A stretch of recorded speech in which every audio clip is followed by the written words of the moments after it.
ধৈর্যশীলদেরকে আপনি সুসংবাদ দিন। ধৈর্যশীলদেরকে সুসংবাদ দিন, তার মানে বিপদে ধৈর্য ধারণ করতে হবে। প্রিয় ভাইয়েরা, ইন্নামাস সাবরু ইনদা সাদামাতিল উলা। বিপদে আমরা অনেক সময় প্যানিক হয়ে যাই, অস্থির হয়ে যাই, কি করব, হতাশ।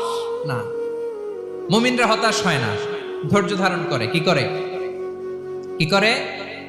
ধৈর্য ধারণ করার শক্তি দাও গো মেহেরবান আমায়, দাও গো মেহেরবান। পড়েন, ধৈর্য ধারণ করার শক্তি দাও গো মেহেরবান আমায়, দাও গো মেহেরবান। সবাই বলুন একসাথে, ধৈর্য ধারণ করার শক্তি দাও গো মেহেরবান আমায়, দাও গো মেহেরবান।